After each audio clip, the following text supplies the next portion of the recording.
अकल बादाम खाने से नहीं, ठोकर खाने से आती है। एंटरप्रेन्योर और बिजनेस, इस सब की चीजों में एक चीज बहुत बड़ी डिलेमा होती है ना, कि सोचते बड़ी ज्यादा हैं लोग। भले जेब खाली हो, जेब में गांधी हो या ना हो, दिल में एक आंधी होनी चाहिए। बोले हैं जो ठाने हैं वो कर लेंगे यहाँ पर, और नहीं कर सकते हैं तो दुर्भाग्य है इस भारत की धरती पर जन्म लिया हुआ। मतलब कौन कितना खुश है, मतलब उसका पड़ोसी जितना दुखी है वो उतना खुश है। ये सब चीजों से थोड़ा आज के समय में अपने आप को थोड़ा बचा के रखने की कोशिश कीजिएगा लोग, क्योंकि किसी के जलन वगैरह से नहीं होता। अक्सर देखिएगा ना, चूंकि ये एंटरप्रेन्योर है, बिजनेस का चीज है, तो एक छोटा सा देखिएगा ना, गांव में किसी के पास समोसा का दुकान चल जाता है तो उसके बगल में एक और समोसे खोल देता है। बहुत सारी चीजें हो सकती हैं। आप डिसीजन आप कभी भी किसी और के मर्जी से इन्फ्लुएंस होके लीजिएगा, वो कभी डिसीजन सही नहीं होगा। डिसीजन आपका अपना होना चाहिए, आप क्या कर सकते हैं। और ये जिस दिन आप पहचान गए उस दिन समझिए आधा काम आप अपने से कर दिए यहाँ पर। और वो सबके अंदर कुछ ना कुछ है, ऐसा नहीं है कि ऊपर वाला आपको खाली हाथ भेजा, सबके अंदर कुछ ना कुछ है। और ये लोग भले कहते हैं कि खाली हाथ आए थे, ठीक है खाली हाथ आए थे, लेकिन खाली हाथ जाना नहीं है। इस देश का ऋण चुका के जाना है, समाज को कुछ दे के जाना है, एक अच्छे सिद्धांत, अच्छे कर्म को दे के जाना है। क्या कोई कह सकता है कि अब्दुल कलाम खाली हाथ गए थे? नहीं खाली हाथ गए थे। विवेकानंद खाली हाथ गए थे? अंबेडकर साहब खाली हाथ गए? नहीं गए।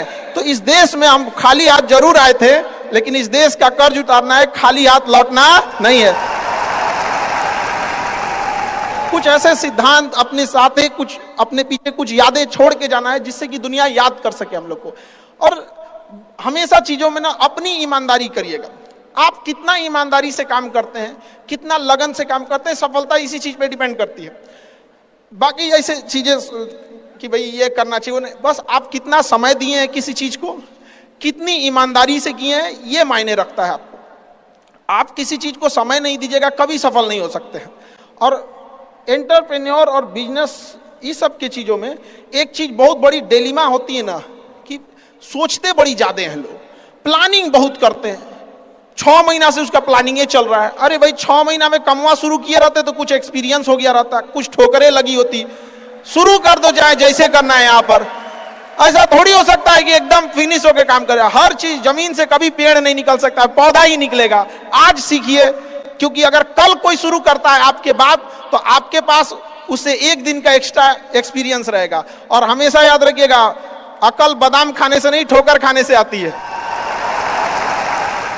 जितना ज्यादा आप ठोकर खाएंगे उतने ज्यादा अकल आने वाली है। दुनिया का कोई इंसान जो सफल है कह दे कि हमको ठोकर नहीं लगा है, या कोई कह दे कि हम एक ही बार में यहाँ आए हैं, कभी नहीं आ सकते हैं। यहाँ पर स्टार्टिंग कीजिए, यहाँ पे ज्यादा प्लानिंग व्लानिंग के चक्कर में नहीं। कितना अच्छा आप प्लानिंग करके आइएगा ना, कुछ चीजें गड़बड़ होंगी, क्योंकि किताबी नॉलेज, ये मोटिवेशन, ये सब चीजें, ये एक अलग चीज है। धरातल पे उतर के जाइएगा ना तो अलग चीज है। यहाँ पर और कभी बिहार में आके देखिएगा तो एकदम में अलग मिलेगा। कितना ठोकर लगा है ये बहुत मायने रखता है, क्योंकि ठोकर नहीं लगेगा ना, जिस पत्थर पे चोट नहीं पड़ती वो कभी मूर्त नहीं बनता है। तो इसलिए जितना आपको चोट लग रहा है तो ये आपके लिए अच्छी बात है, क्योंकि बड़े बड़े लोगों की जिंदगी में मुसीबत आती है। वो मुसीबत ही आती है बड़े लोगों के लिए, क्योंकि फिल्म में जो सबसे टफ रोल होता है ना, वो बढ़िया हीरो के कंधे पे दिया जाता है। तो ये पृथ्वी पे भी ना ऊपर वाले को पता है कि ये बढ़िया हीरो है, इसको थोड़ा सा हम रोल देते हैं बढ़िया। तो बड़ी जिम्मेदारी देने से पहले ऊपर वाला भी ना आपको टेस्ट करता है, टेस्ट करके ही देखेगा कि नहीं करेगा। हम लोग छोटा सा कोई सामान खरीदते हैं तो उसको ठोक बजा के चेक करते हैं कि सह लेगा कि नहीं सह लेगा। एक छोटा सा बर्तन कोई खरीदने जाता है तो पटक के दिखाता है, देखिए मजबूत है। तो ऊपर वाला भी जब आपको बहुत बड़ा जिम्मेदारी देने वाला होता है ना, तो पहले सोचता है कि इसका थोड़ा सा टेस्ट कर ले। बहुत लोग टेस्टे में भाग जाते हैं, ए भगवान हमरा काहे लिए तुम मुसीबत लाया। यार जब ऊपर वाला तुमको खुशी दिया था तो थैंक यू कहना भूल गए थे, और जब मुसीबत दिया चेक करने के लिए तो परेशान हो गए। यहाँ पर इस चीजों से घबराना नहीं चाहिए किसी को। जिसके जिसके जीवन में कठिनाई आ रही है, आप समझिए कि आप एक सही रास्ते पे जा रहे हैं, क्योंकि वही रास्ता सफलता का है। और अगर आपके जीवन में कठिनाई नहीं आ रही है, आप गलत रास्ते पे हैं, क्योंकि सफलता का रास्ता बहुत कठिन होता है। और अभी डिजिटल इंडिया है गया, सबके हाथ में मोबाइल हो गया है। एक चीज अगर आप बहुत आगे बढ़ेंगे ना तो एक प्रॉब्लम फेस करेंगे। बिना मतलब लोग आपके ऊपर उंगलियां उठाने लगेंगे, बिना मतलब, जिनको कोई मतलब नहीं। आप देखिएगा तो मतलब अजीब लगेगा। इस सब चीजों से कभी मत घबराइएगा। ये कॉस्ट होगी, आपको चुकानी पड़ेगी जब आप बहुत आगे जाएंगे।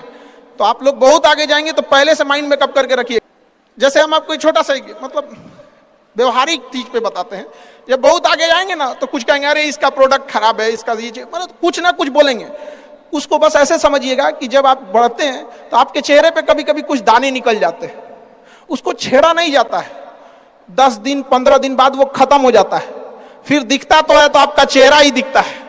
और ज्यादा खखोरेंगे ना तो उधर के बर्बाद कर देगा आपको। हम निकला है छोड़ दीजिएगा उसको। एक समय आएगा जब आप ही जाने जाएंगे। यहाँ लोग किस चीज पे नहीं उंगलियां उठा देते हैं, भगवान को उंगलियां उठा दिए लोग। अग्नि परीक्षा भगवान को देना पड़ा, हम लोग की क्या औकात है जी यहाँ पर। भैया इस सब चक्कर में नहीं पड़िएगा आप, जो है वो एकदम परफेक्ट है। चाहे जैसे भी गलतियां सबसे होंगी, जो गलती करिएगा उसको एक्सेप्ट कर लीजिएगा। हाँ हमारे पास ऐसे गलती हो गई, नेक्स्ट टाइम से हम सुधारेंगे, बट कोशिश कीजिएगा गलतियां ना हो। लेकिन सबके जवाब देने की कोशिश मत कीजिएगा। आप इंसान है, कोई डिटर्जेंट नहीं है कि सफाई करते चलते हैं आप। और काबिल इतना बनिए ना कि लोग आपको रोकने के लिए ना साजिश करना पड़े, कोशिश नहीं। उस लेवल पे जाइए। आपको यार ये कैसे आगे निकल गए आप। आएंगी चीजों को हम लोग भी फेस किए हैं, आप लोग भी फेस करना होंगे। यहाँ पे शुरुआत में सबको कॉस्ट चुकानी पड़ती है। और ना लोग कहते हैं कि सबके अंदर कोई यूनिक क्वालिटी होती है, इसको पहचानने का एक तरीका होता है। जब आप मुसीबत में फंसेंगे ना तो वही काम कीजिएगा जो आपको सबसे अच्छा आता है, सबसे अच्छा आता है। आप मुसीबत में फंसेंगे। हम लोग जब इंटर पास किए थे तो हम लोग के सामने भी फाइनल क्राइसिस आया था। सबसे पहले वेल्डिंग मारना चालू किया था आदमी की, बिना किसी काम का किसी दुकान पे बैठ के वेल्डिंग मारते रहो। अरे सही भी मारते थे तो 4 को चीज सुना देता था। यार ऐसे नहीं, ऐसे होता है, क्या बात करते हैं, बढ़िया मारते थे और वही सुन लेता था आदमी यहाँ पे। फिर धीरे धीरे किसी को पढ़ाना धीरे धीरे चालू किया आदमी। कुछ दोस्तों ने कहा कि भाई तुम पढ़ाओ, ठीक पढ़ाता है, तो आदमी उधर चला गया। तो आपको भी पता है कि आप किस चीज में अच्छे हैं, तो धीरे धीरे अपने आप के अंदर वो पहचानिए, उसको सुधारने की कोशिश कीजिए और इधर उधर ज्यादा ध्यान नहीं दीजिए। मुसीबत आए तो अपने आप को एक बार थपथपाइएगा कि हाँ आप उस इलीट क्लास में हैं जिसके सामने मुसीबत आई है।